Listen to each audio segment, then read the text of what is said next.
क्या आपको मालूम है कि साढ़े 8 अरब रुपये खर्च करके बनाए जाने वाला फार्मूला 1 ट्रैक सिर्फ एक छोटे से फ्लो की वजह से आज बिल्कुल नाकारा पड़ा हुआ है? और 95 अरब रुपये खर्च करके बनाए जाने वाला एयरपोर्ट सिर्फ 9 लाख रुपये में क्यों बेच दिया गया? आज आप दुनिया की चंद ऐसे मेगा प्रोजेक्ट के बारे में जानेंगे जिनको बनाने के लिए तो अरबों डॉलर खर्च किए गए थे, लेकिन आज उनको कोई इस्तेमाल करना भी पसंद नहीं करता। तो आइए वीडियो शुरू करते हैं। Number 5, Valencia street circuit.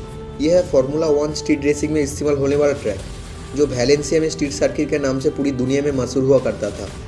100 million euros यानी साढ़े 8 अरब रुपये खर्च करके स्पेन की सिटी वैलेंसिया में ये ट्रैक सिर्फ एक ही साल में बना लिया गया था। पहली नज़र में ये रेसिंग ट्रैक सबको काफ़ी अटैक करता था, क्योंकि न सिर्फ ये वैलेंसिया के पोर्ट के बीच में से गुजरता था, बल्कि इसका 140 मीटर सेक्शन एक खूबसूरत स्विंग ब्रिज में बनाया गया था। इस ट्रैक के एडवांस फीचर्स देखकर फार्मूला 1 ने यह 7 सालों के लिए यूरोपियन ग्रैंड प्रिक्स का ऐलान किया, जो 2008 से 2014 तक चलना था। सबको इसी इवेंट का इंतज़ार था कि कब इस नए ट्रैक पर फार्मूला 1 रेसिंग की जाएगी। लेकिन जब 2008 में यह पहली बार रेसिंग की गई तो सारी हकीकत खुलकर सामने आ गई। रेसिंग ड्राइवर्स ने शिकायत की कि इस ट्रैक का डिज़ाइन कुछ ऐसा बना हुआ है कि इसमें ओवरटेक करने का चांस ही नहीं मिलता। इस ट्रैक में 11 लेफ्ट टर्न और 14 राइट टर्न्स बनाए गए थे, लेकिन टर्न से पहले रोड इतना सीधा रखा गया था जिसमें racing car 320 kilometre per hour की स्पीड तक दौड़ सकती थी। यानी टर्न्स जिसमें रेसिंग कार्स को एक दूसरे को ओवरटेक करने का मौका मिलता है। उन टर्न्स पर ड्राइवर को बहुत ज़ोरों की ब्रेक लगानी पड़ती थी, जिसकी वजह से यह कई एक्सीडेंट रिपोर्ट हुए। फार्मूला 1 जिसने वैलेंसिया स्ट्रीट सर्किट को 7 सालों के लिए बुक किया था, सिर्फ 5 सालों के बाद ही उन्होंने अपना एग्रीमेंट तोड़ दिया, और तब से लेकर अब तक ये स्ट्रीट सर्किट ट्रैक किसी हॉन्टेड फिल्म के सेट जैसा लगता है। टूटे हुए लाइट पोल्स, टूटी फूटी फेंसेस और रेसिंग ट्रैक के साइड पर जंगली झाड़ियों के साथ साथ अंडरग्राउंड में भरा सालों पुराना पानी इस बात का सबूत है कि ये मेगा प्रोजेक्ट बिल्कुल बेकार पड़ा हुआ है। Number 4, Ciudad Real Central Airport. Spain Europe का एक हिस्सा है जो टूरिस्ट के लिए एक हॉटस्पॉट माना जाता है। हर साल पूरी दुनिया से 8 करोड़ टूरिस्ट यहाँ घूमने आते हैं, और ये सब स्पेन के कैपिटल माड्रिड में लैंड करना पसंद करते हैं।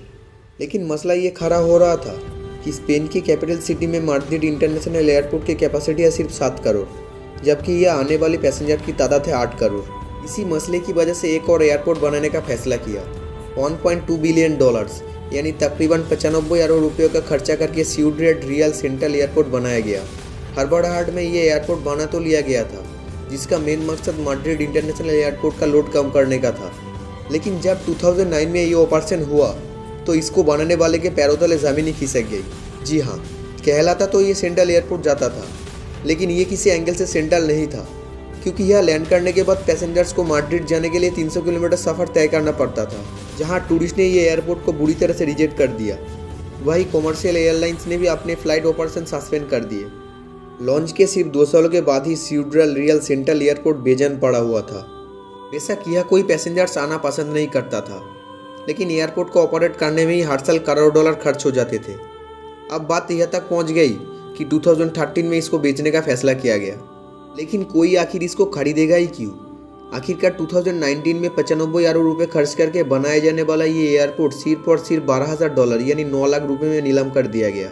Number 3, interstate H3 highway. US के स्टेट हवाई में एक शहर है जो होनोलुलु के नाम से जाना जाता है।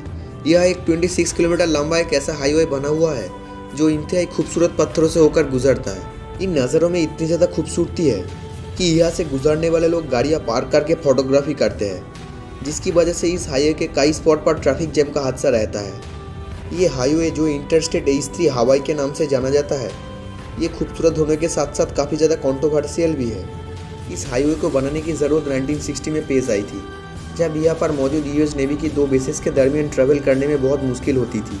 लेकिन जब यह हाईवे बनाने का प्लान अनाउंस किया गया तो यहाँ के रहने वाले लोगों ने बहुत शोर मचाया, क्योंकि वो नहीं चाहते थे कि किसी भी वजह से इनके शहर की खूबसूरती खराब हो, और वो भी सिर्फ नेवी की 2 बेसेस की आपस में कनेक्ट करने के लिए। ये मामला इतना बढ़ गया कि अगले 26 सालों तक इस हाईवे की कंस्ट्रक्शन का काम रुका रहा। लेकिन फिर 1989 में इस प्रोजेक्ट की कंस्ट्रक्शन ज़बरदस्ती स्टार्ट कर दी गई। पूरे 8 सालों की कंस्ट्रक्शन के बाद 1997 में पहली बार इस हाईवे को ओपन कर दिया गया। नॉर्मली ऐसे इलाकों में रोड्स बनाने के लिए पहाड़ों को काट कर रोड बनाए जाते हैं, लेकिन क्योंकि ऐसा करने से यहाँ की खूबसूरती खराब हो रही थी, इसी वजह से ये पूरा हाईवे स्टार्टिंग से लेकर एंडिंग तक बड़े बड़े पिलर की सपोर्ट पर खड़ा किया गया था। ये करने की वजह से और कुछ तो नहीं हुआ, बल्कि इस प्रोजेक्ट की कॉस्ट बढ़ गई। जहां इस प्रोजेक्ट के लिए $250 मिलियन खर्च होने थे, भाई ये पूरा प्रोजेक्ट $1.3 बिलियन हो गया। ये कुल रकम तकरीबन 100 अरब रुपये के बराबर बनती है, यानी 370 करोड़ रुपयों का सिर्फ 1 किलोमीटर। 37 सालों का इंतजार और 100 अरब रुपयों का खर्चा करने के बावजूद भी आज तक ये हाईवे इस्तेमाल के काबिल समझा नहीं जाता। कुछ लोगों का मानना है कि इस हाईवे से होनोलुलु डाउनटाउन तक कोई डायरेक्ट रास्ता नहीं जाता, जबकि यहाँ की लोकल्स ने आज तक इस हाईवे को इसी वजह से इस्तेमाल नहीं किया क्योंकि उनका मानना है कि इस हाईवे की कंस्ट्रक्शन में गवर्नमेंट ने उनकी कई गाँवों को घेरा दिया था और यही वजह है कि ये हाईवे बहुत ही कम इस्तेमाल होता है। Number 2, ghost city.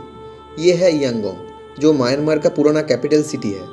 समुंदर के किनारे बसने वाले इस शहर में 70 लाख लोग रहते हैं और ये माना जाता है कि अब यांगोंग मजीद एक्सपेंड नहीं हो सकता। ये सब देखते हुए 2002 में म्यांमार के एक मिलिट्री लीडर ने चुपचाप खामोशी से एक नया शहर बनाना शुरू कर दिया।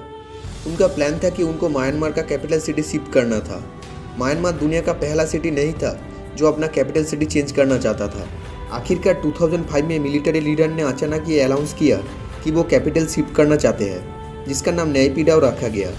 ये नया कैपिटल समुद्र से दूर म्यांमार के सेंट्रल में बनाया गया था, जिस पर टोटल $4 बिलियन यानी तकरीबन 300 अरब रुपये खर्च किए गए थे।